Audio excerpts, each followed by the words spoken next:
2019. Geez, when you're born in the 60s, 2019, never thought I'd make it. But in the words of Tony Soprano, what are you going to do?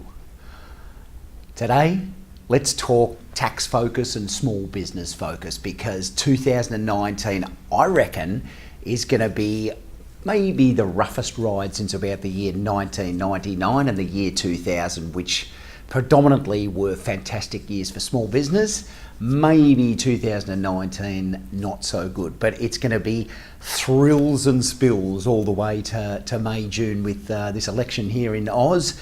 And let's show you a couple of little pieces of focus here today for small business in 2019. First one is your people. Your people, you need to absolutely get 100% right. I've mentioned a number of times that they are your number one asset. Your employees, they're your number one asset. Look after them.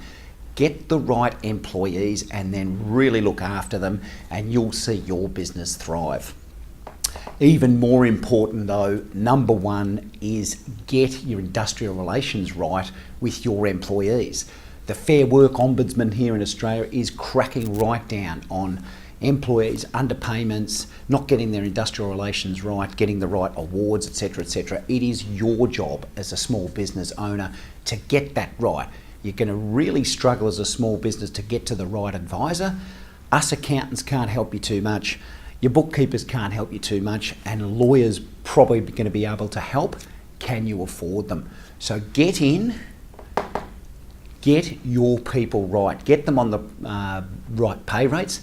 And my advice is to find the benchmark within your industry on pay rates and treating your people. Go and find out the benchmark and copy it, and you'll be looking after your people. Single touch payroll, again, all about your employees getting them paid on time, both for tax and more importantly for superannuation. One of the best compliance things changed by the government in the last 15 years, because you have to pay your super on time, you've got to pay your tax on time, and it all gets done electronically. It's got to be good, because we're going to know which small business people are out there are on the ball and are fair income. So single touch payroll for small business who've got less than 20 employees, the 1st of July 2019 it comes in. You need to get onto it now though. Start looking at software for single touch payroll. Start running that software right alongside what you're doing potentially manually for those with 1 or 2 employees, and get it right for the 1st of July. Brilliant innovation and compliance measure by the government to get this right for small business. Now, here comes the turbulence. And Billy Shorten there, the leader of the Labor Party, he's throwing a few grenades around at the moment.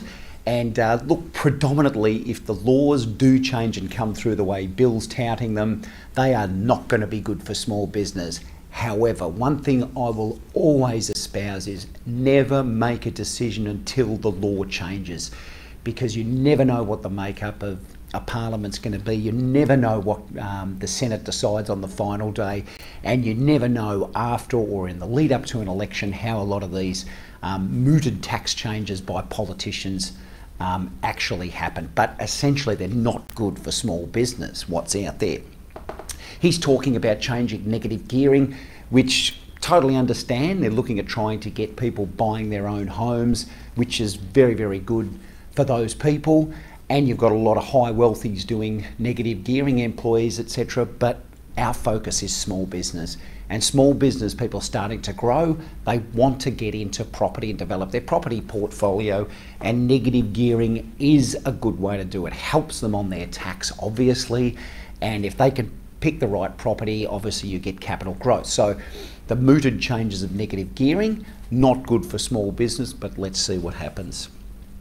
He's also talking about cutting capital gains tax. So capital gains tax, again, is a really key part of small business and being able to grow your wealth.